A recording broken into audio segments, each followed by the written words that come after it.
if it's making you thrive, it's making you happy, you're going to be a better contribution to the world and to society, even if you're not doing it on a large scale, because you're happy. And when you're happy, you treat people around you differently. We are heroes and dreamers. We are restless believers. Katherine Norland, I am so thrilled that you are here today. Thank you so much for taking the time and welcome to my podcast. Hannah, thank you so much for having me. So I would like to start with your personal story because you're an award-winning actress who is maybe known from Malcom in the Middle or from Dhar Mann, and you created TV shows with over 50 billion views. And did you always want to become an actress, and how did you pursue this dream? I don't think it was a dream I always wanted to pursue. No, I remember in high school, they asked us what we wanted to be. And I thought, oh, maybe I'll be a teacher, or maybe I'll be a nurse because my mom was a nurse and her mom was a nurse. And for a hot second, I thought maybe I should be a model. And then found out that was quite silly considering how short I am, and I'm not model thin. I remember once going up to an audition in Minneapolis for modeling, and they said, honey, you would be perfect if you were 5'9" and a redhead and you lost 50 pounds. And I was like, this might not be the profession for me. But it wasn't until I was out of high school that I got the idea when I was praying one day that I should move to Los Angeles and be an actor. So I grew up in a small town of Minnesota, and I didn't really know what I wanted to do with my life. I was trying to get into the same college as a couple of friends of mine, and I couldn't get in for some reason.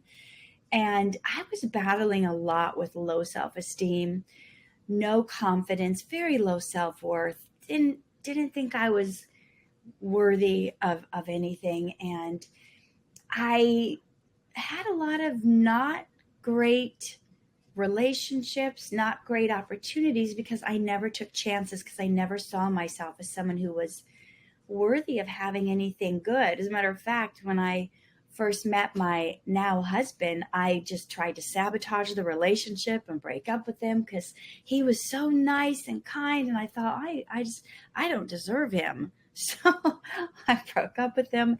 And it's interesting how we sabotage ourselves when we have this inner thing that we don't feel like we're enough. And then we wonder, how come nobody likes me? And we don't realize we're doing certain things that are sabotaging that relationship, that we don't feel that we're worthy of. So that was a background I really had. And then I was doing correspondence courses, and I was thinking that maybe, because I really had a passion to want to help people. I think that's why I thought of being a nurse or a teacher.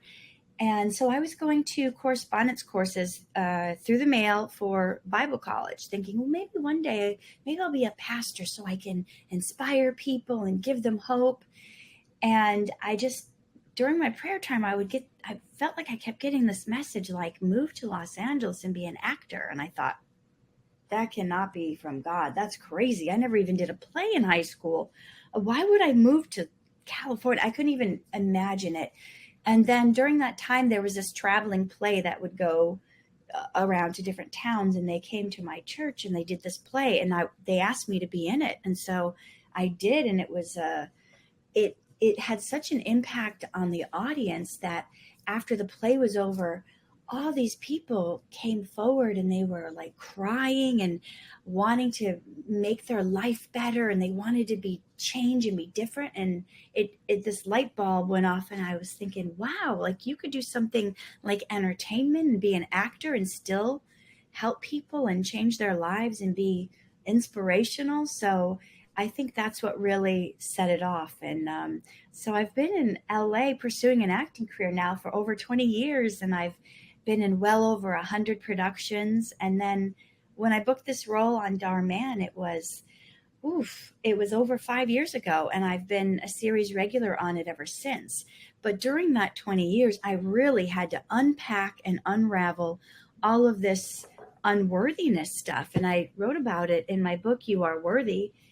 And it, imagine someone with the lowest self worth you can imagine, who was being a doormat to everyone, now in LA, and having to be in competition with all the most beautiful people in the world who were all told, oh, you should move to LA and be an actor. And so I would go to these auditions and I would feel so like I didn't belong. I'd feel like, oh, I'm the ugliest one here. I'm the fattest one here. I don't have any talent. I don't, and then getting told no and having them pick you apart. Like, oh, you're too ugly, you're too pale, you're too fat, and getting all this rejection. It was a major overhaul and shift I had to do to even feel worthy of the jobs I would book. And as I talk about in my You Are Worthy book, when I would actually book a job, when I would book an acting role, I would feel that I didn't deserve it. So then I would tell the producers or the directors, well, I also do makeup. I can do makeup on set. I can help you produce. I can do craft service. I can go get food. And then I would take on all these other roles because I didn't feel worthy of the role I did get.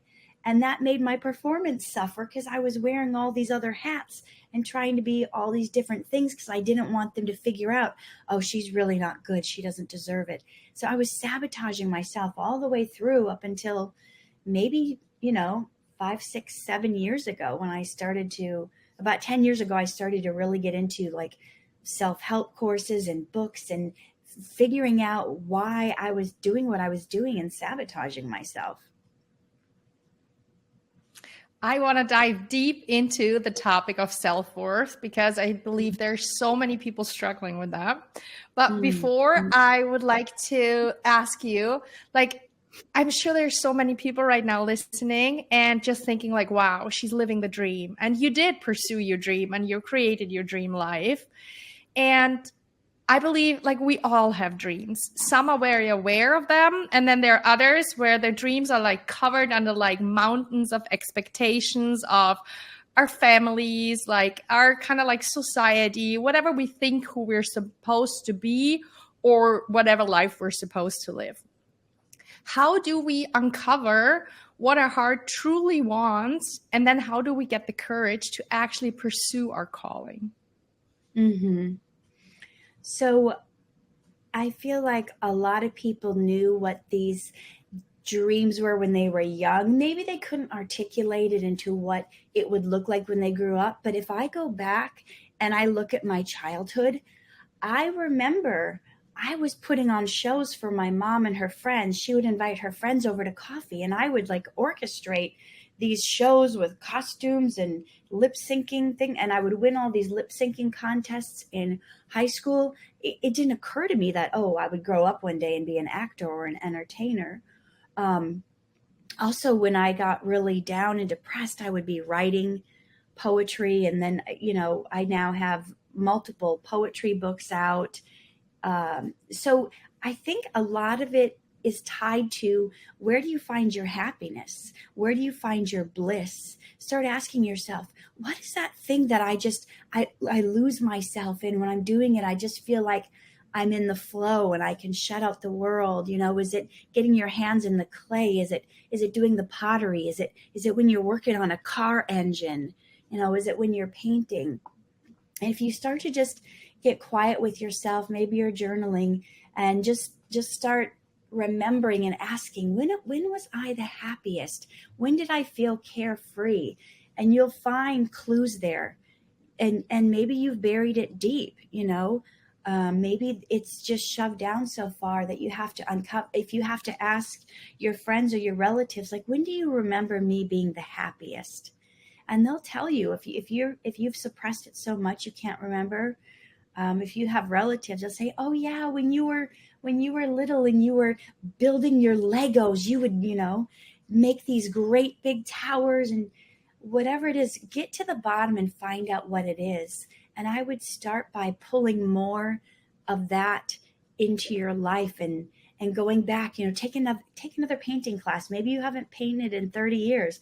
Go take a painting class. Go go pull towards that area where you once felt alive, where you once felt happy, and finding the courage. I talk about that all the time on my YouTube channel. I have over 800 like life coaching videos, all about really how to stop building other people's dreams and sabotaging your own, and just uncovering that courage to go after it. So I find that a lot of times people don't have the courage is because they're worried about the outcome, and they're worried about what other people will think of them. So those are two things that that I think are the biggest concerns for people. So we worry that it's going to fail, and the problem with that is we make that believe, like if we try something and it doesn't work, we make it think that we're a failure, and that doesn't mean that at all. So if you could just turn that thinking around and say, you know what, I'm not a failure, just this thing that I tried didn't work. And anyone who's ever attempted something great, they're gonna stumble along the way. And if you could just think of it like, I'm going to go for this thing because it's important to me. It makes me alive. It makes me excited. Yeah, some people aren't going to understand, but that's okay. Not everybody's going to get your calling. Not everybody's going to understand why you're doing what you're doing. But you would never tell a baby who's learning how to walk, if they fall down 5 or 6 times, oh, well, I guess it wasn't meant for you to walk. I guess you're going to be a crawler all your life. But we do that to ourselves. And we say, well, I tried these 5 or 6 different businesses and they didn't work, so I guess I'm not meant to be a business owner. No, if you have that desire and that passion, maybe you just haven't found one that works. Maybe you haven't found one that clicks. Maybe you need a mentor. Maybe you need a consultant. Maybe, there's some courses or something you can take. You can get information from people who've gone before you and been successful. But if it's within your heart, then it's within your reach. Absolutely. And what I was just thinking while you were talking is that you're not only an actress, you're also a producer, you're an author, you're a speaker, you're a coach. You tapped into many more professions that I assume were originally, you were kind of like not knowing a lot about it. And when we all are trying something new, at the beginning, we're very often like very insecure, and some of us even like struggle with imposter syndrome. Yeah. So what gave you the confidence, or what is still giving you the confidence to regularly tap into like a total new field of profession or like expertise? Mm-hmm. For me, I tried a lot of the self-help stuff and it didn't seem to work for me. Like the mantras, the affirmations, all that stuff, because I didn't believe them. So for me, the best source of me finding my worth and my self-esteem is when I started really digging into reading the Bible, because I found all these insightful scriptures that showed I am fearfully and wonderfully made. Like I am here for a purpose, on a purpose, and on a mission. And I found these scriptures about how when I am weak, God is strong. And I was like, oh, I don't have to be the strong one. I think sometimes we take on too much and we think, I've got to be the superhero. I got to be the one that does it all. I got to be the one that figures it out. And then I would find these scriptures that would say, I have used the weak things of the world and to confound the strong. I've used the like inferior things to put to shame those that are wise. And I thought, oh, I am weak and I am kind of foolish and inferior, but if God can use the weak and inferior, then he can use me. So it took all the pressure off me that I had to be enough, that I had to be the one to have everything figured out. I didn't. I just had to get clear on what my intention was, what my calling was, and head in that direction. And then just pray, God, be strong where I am weak. Open up the doors that I can't open. Just having that faith that someone more powerful than me goes before me and he wants me to win. He says, beloved, I wish above all things that you would prosper and be in good health, even as your soul prospers. So then I thought, he's not just concerned about my spirituality. He's concerned about me prospering. He's concerned about my health. So I realized I have this advocate that's better than anything else. And if he wants me to win, then I can't fail. And anything that looks like failure along the way, some people would trip over it. It may be a stumbling block, but I could use that as a stepping stone. Okay. And then get to the next step and the next step. And so, did that answer your question? Absolutely, absolutely. And I was like thinking while you were talking, if like was that the key to you feeling worthy of being an actress in your life? Because I believe so many of us that do know their dreams, they know that they want the unconditional love, like the loving relationship, the money, the impact, whatever their dream is. And consciously we say we want it, but yet it's not in our life yet. And the reason why, I believe, is that we unconsciously just don't feel worthy of it. So was that the key for you to feel worthy of living the life that you are living today? Finding out how my creator feels about me.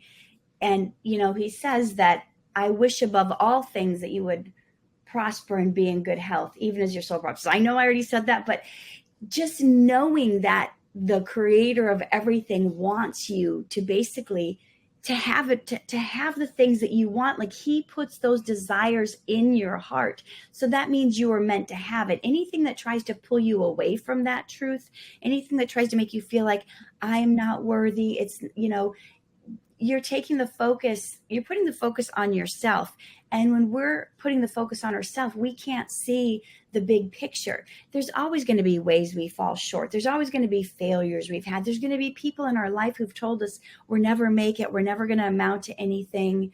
And it's really a matter of choice. Who are you listening to? Whose voice do you want to believe? The one that tells you you're going to fail, or the one that says, why not you? Like, how about reframing it like this? Those of you who don't feel you're worthy, because I was there for a couple decades.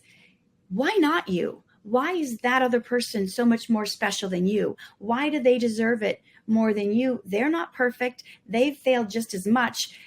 They have just as many issues, no matter how perfect the photos are they post on Instagram. They have just as many problems and issues. And so really, anybody can be a success. So why not you? I just want you to keep asking yourself, why not me? Why couldn't I? And sometimes even just that little opening is enough to go, you know what? Why not me? Why should somebody else succeed? If, when you watch TV or you watch the movies, I remember I would be an actress sitting in the movie theater and I would see somebody on screen and maybe they weren't even that great of an actor. And I would think, man, how come they got the role and not me? They're like, honestly, I'm kind of a better actor. I don't want to sound smug, but in some certain situations, I've seen times where I'm like, how did they get this role? And sometimes it comes down to, well, they believed in themselves and you didn't. So you're always going to live up to and never go beyond how you see yourself and how you think you are. So that's why, for me, that's why the Bible was so important, because I could then see myself on such a higher level. Because if this is how God sees me, why am I thinking I'm a doormat when God says I am a child of the King? I am chosen. I am a royal priesthood. I am a city on a hill that cannot be hidden. And he says I am the head and not the tail. I'm above only and not beneath. And I'm going, no, I'm not. No, I'm not.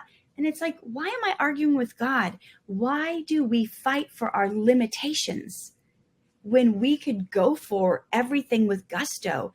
Hey, a lot of people, I have coaching clients and they tell themselves, well, I don't want to, they're doing it kind of halfway. Well, I don't want to go for it all the way, because then if I fail, I'll feel really bad, like it was my fault. So I'm just going to do it halfway. So then at the end of my life or whatever, I'll say, well, of course I didn't get it because I didn't really try. And that's such a crazy form of self-sabotage. When you figure out what your dream is by doing that soul searching, that journaling, that praying, you start to go for it, and you start to go for it unapologetically. You don't have to be the best, right? It's like that Zig Ziglar quote. You don't have to be great to start, but you have to start to be great. So you just go for it. And it doesn't matter if other people are better, because we shouldn't be comparing ourselves anyway. Because when we compare, we're always comparing the worst things in us to the best thing in someone else. Or we're comparing our chapter 1 or 2 to their chapter 25 or 30.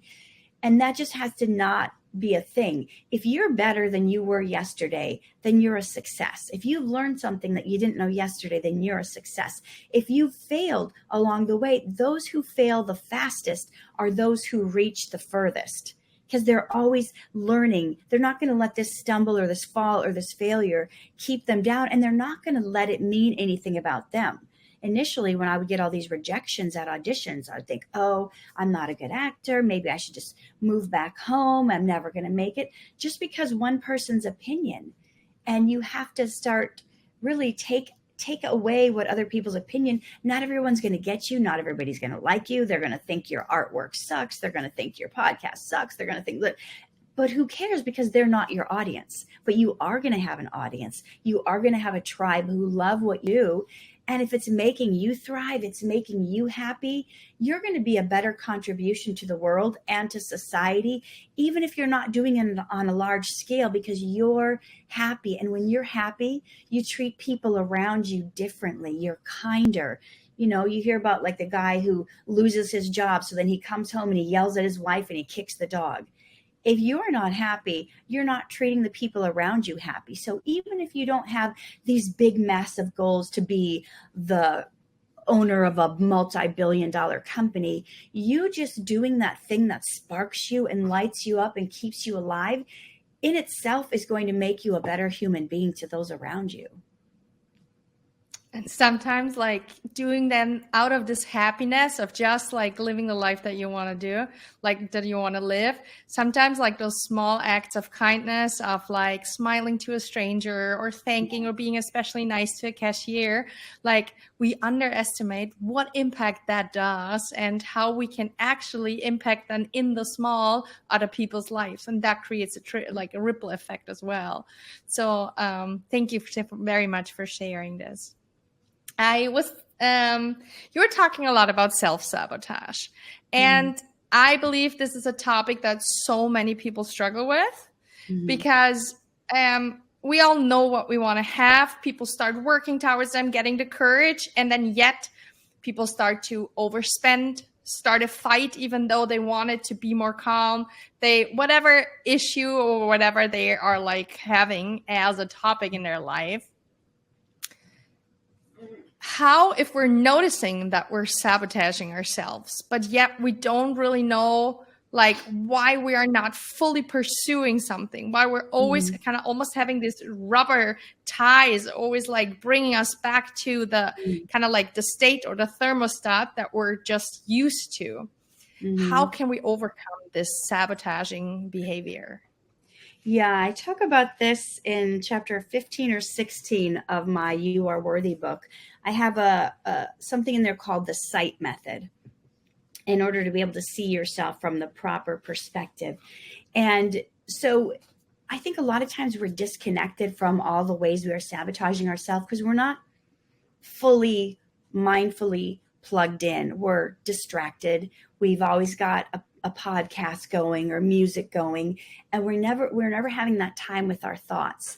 So in my book, in my online course, I go through something called the sight method, and this is a 5-step formula to help you figure out like where you're going, where it's going wrong and where it's going right, and how to do more of what's right. So the S is for see.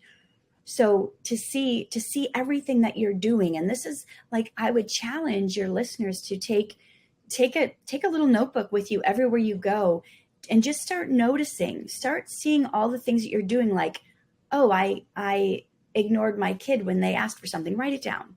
I was flippant with the cashier, or I didn't acknowledge them, or, write it down. Or I was in the dressing room and I said to myself, oh, you're so fat, you can't buy this outfit.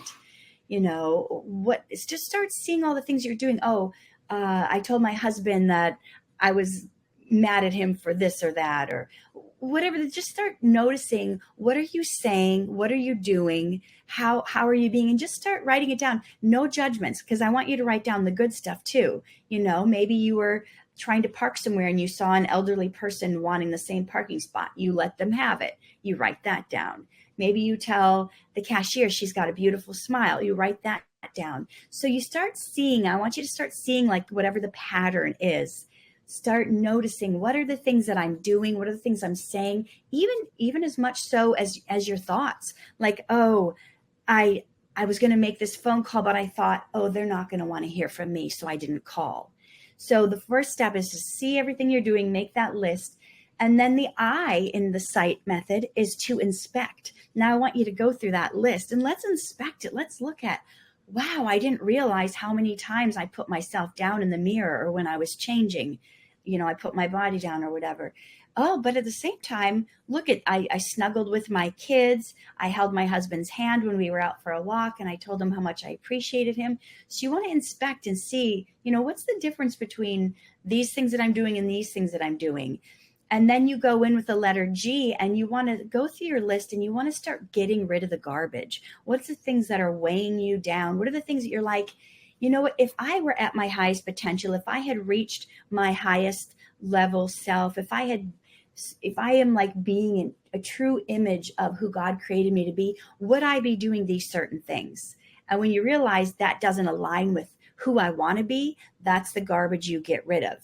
And the H in the sight method is to hold on to what's helpful. What is it on my list that I'm like, I'm very proud of myself for reacting this way, for doing this way, and holding on to that and rereading it and putting that in your mind. Like, I'm really proud of myself that, when my coworker brought donuts today, I didn't give in. I stuck with my plan for my health, and I didn't give in just because everyone else was having donuts. So holding on to what's helpful, keeping that in front of you, maybe rereading your list, like, I'm very proud that I did this and this, and you start to do more of that. And the T in the sight method is really training your brain. You want to train your brain for gain and not pain. That's helping you break that cycle of the self-sabotage, when you can hold on to what's helpful. And then you start training your brain. You're listening to inspiring podcasts. You're listening to, I like to listen to the audio Bible when I drive, just to refresh and renew my mind. Sometimes I'm listening to, YouTube videos where it's very inspiring and teaching you to think in different ways. And sometimes this training our brain is going to require us to not be around certain people that we're used to being around, because we become kind of like the lowest common denominator of who we're with. It's so much easier for someone to pull us down than for us to pull them up. So part of our training is not just, what we're listening to as far as, self-help things, but who are we surrounding ourselves with? Because someone else's non-belief in themselves will rub off on you. If you're with someone and they're saying, I don't think that's going to work out for you, that's not very wise, it's probably not smart for you to do that, that's not a secure thing, they're projecting how they feel about themselves and their capabilities. They're scared to try something, so they don't want you to try it. And it's not always because they're trying to sabotage you. A lot of times they love you and they want what's best for you, and they're scared to see you fail. So, but we still have to be mindful that even those people we love, who love us, can be speaking into us in a way that's pulling us down, to a level that we don't want to be at. So be mindful when you train your brain, not just what you're putting in, but who you're surrounding yourself with. And you've probably heard people say before, if you're the smartest person in your group, you need a new group. You need somebody that's at a level that's above you.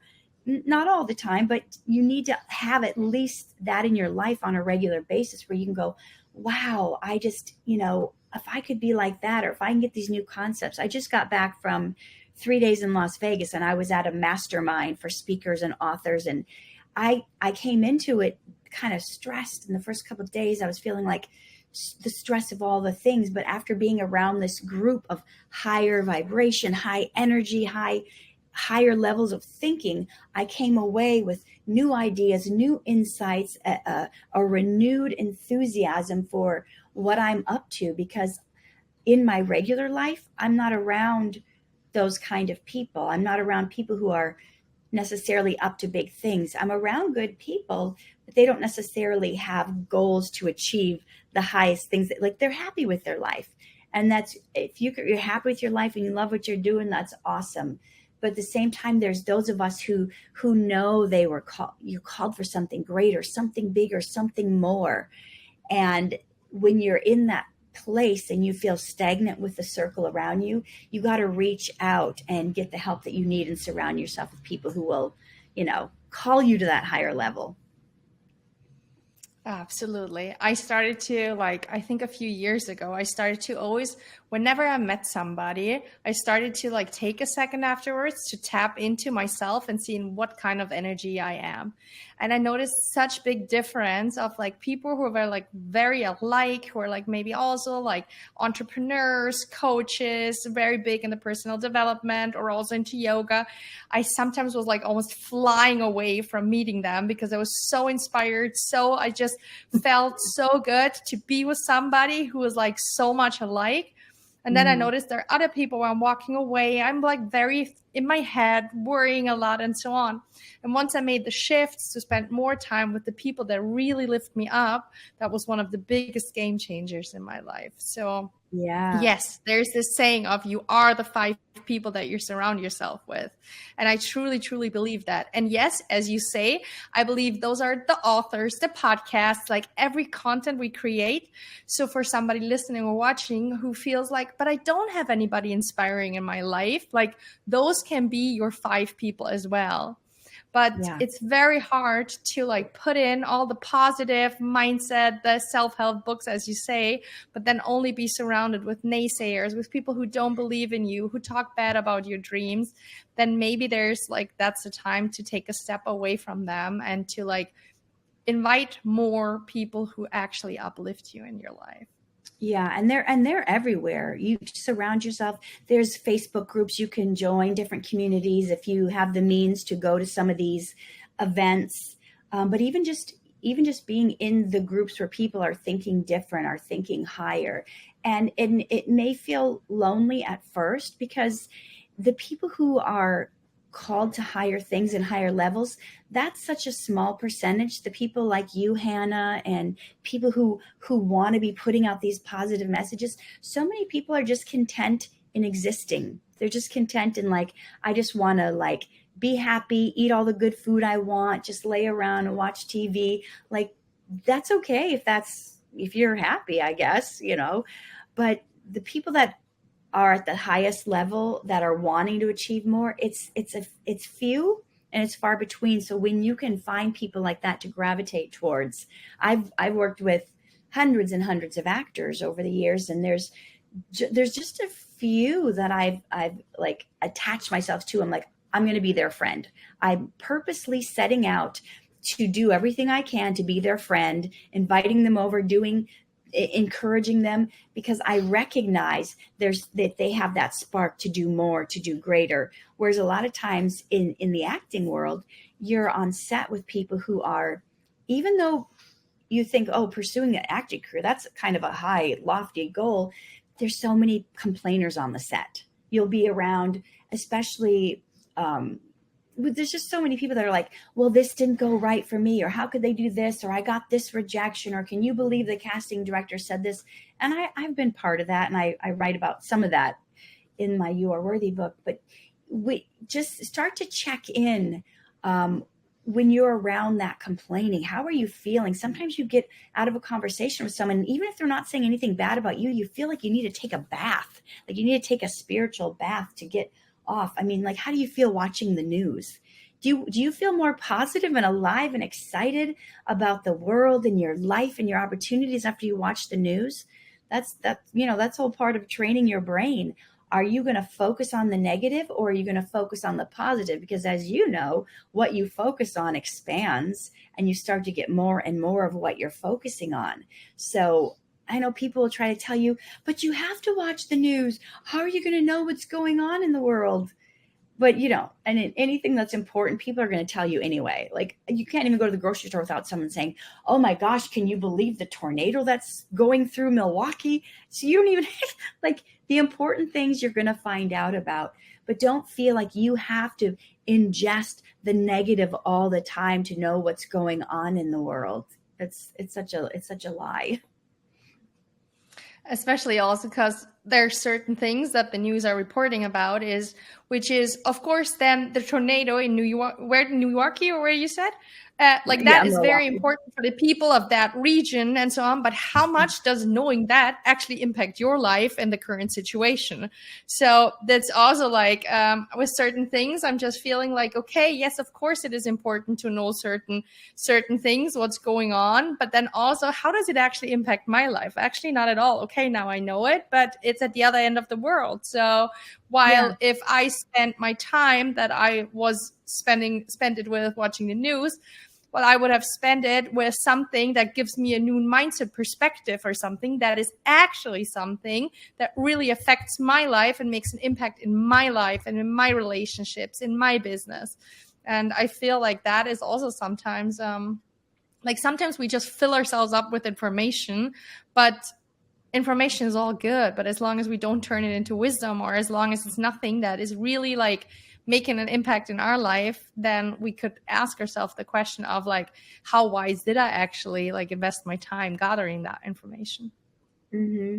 And can you go deeper? Maybe instead of finding all the doom and gloom going on in the world, maybe you spend that time creating some content that's actually going to give those people hope.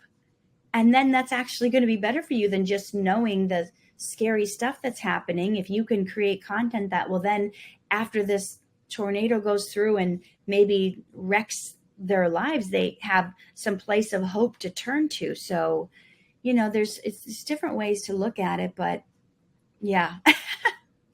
Absolutely. I would like to dive in still into the G of your model. Yes. Because I assume that there are lots of people who are like, yes, of course I gotta get rid of the garbage. If I have the belief of, let's say, I'm not good enough, I'm not worthy, like, yes, I have to get rid of the belief. But sometimes it's not enough just to know it on a conscious level, but to actually really, really deep down on our unconscious belief in our identity, to let go of it. What would your advice be? To let go of it at the identity level. There's so much to be said about replacing it with the truth. So sometimes it's not enough to just get rid of the garbage and leave it.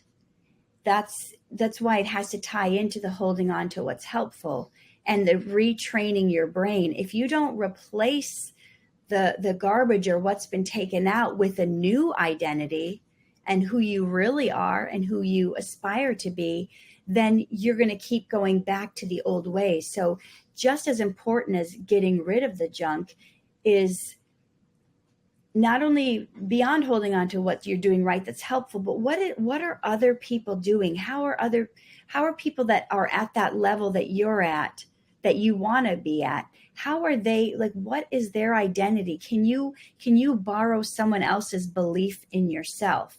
Can you borrow their belief? Like, I have a friend, and she was just texting me yesterday. I gave her some information to submit her film to an organization that does funding. And she's like, I'm not confident enough to do that. I'm not confident myself.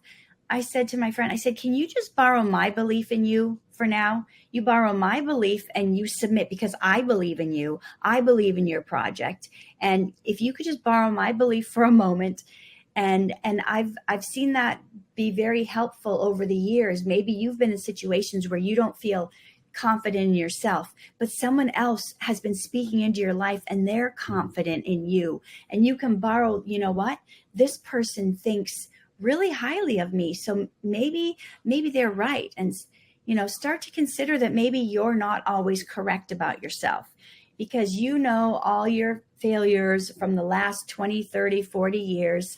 So you know all these things about you, but sometimes there's people above us, there's coaches, there's mentor, and they see the greatness in you that you can't see because you're so weighed down by the garbage that when you can borrow their belief in you and you can pull yourself up to their level, then you start operating at a level that other people, positive people, see you at. Or in my case, when I saw that God saw me at this higher level, I thought, well, if he sees me that way, then obviously it's possible for me to come up that way.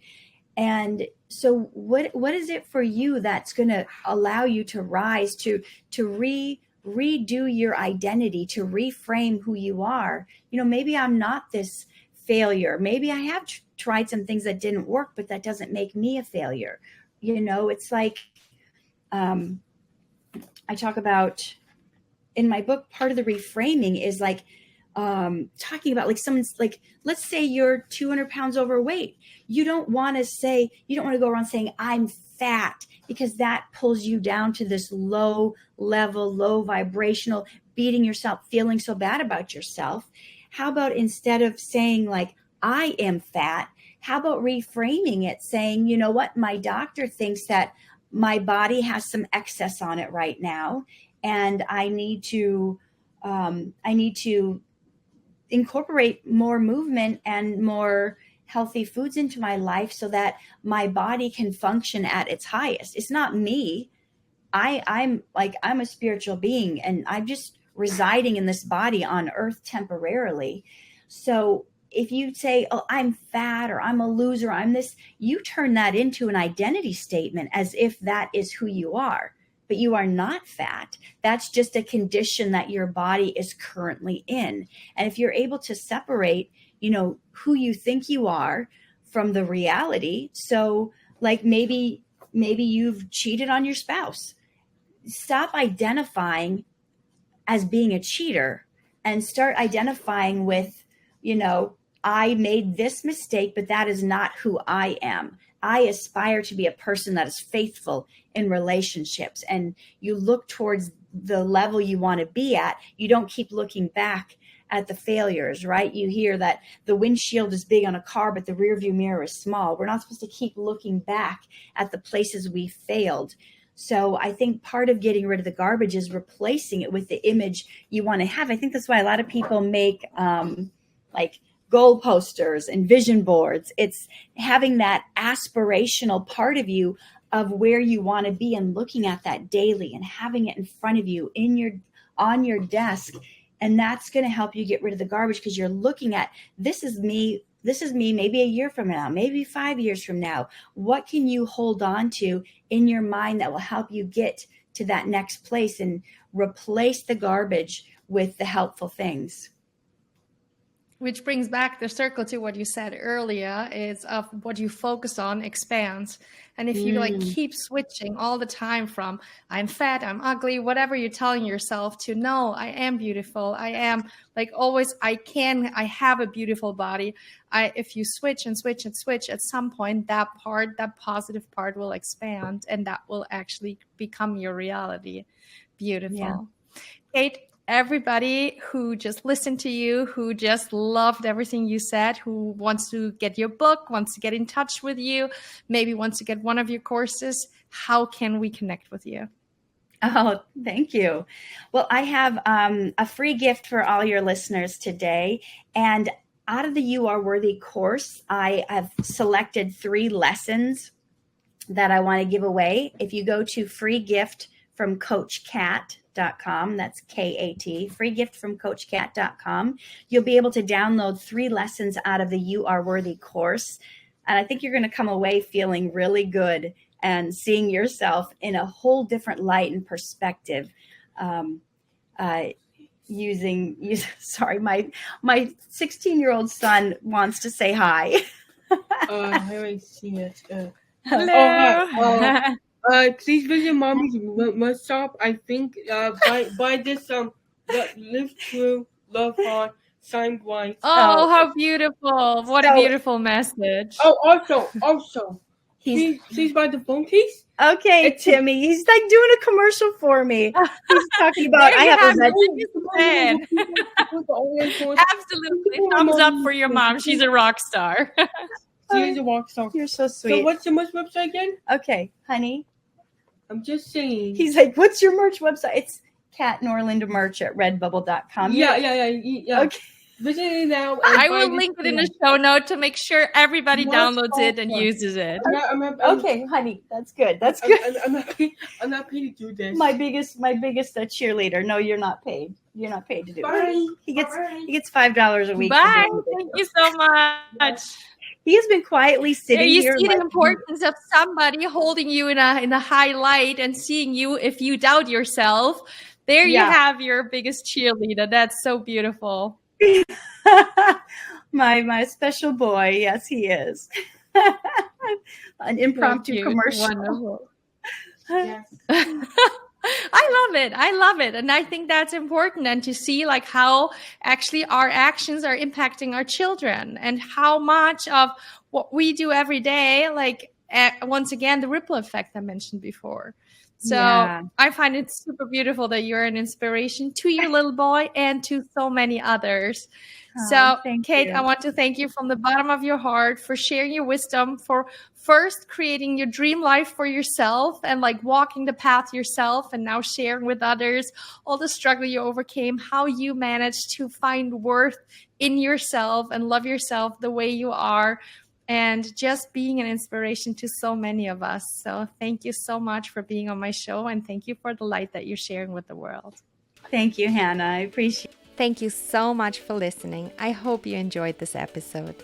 I would love to connect with you on a more personal level on Instagram at HannahWiz_, where you will receive daily inspiration and more insights on how you can turn your dreams into reality. If you want to dive even deeper into becoming your highest self and you would like my support, check out my website hannahwiz.com. Be sure you're subscribed to my podcast so you don't miss a single episode. And if you like this show, share it with someone who is looking to live an extraordinary life. Thank you so much for being part of this beautiful community. I am sending you so much love and a big, big hug.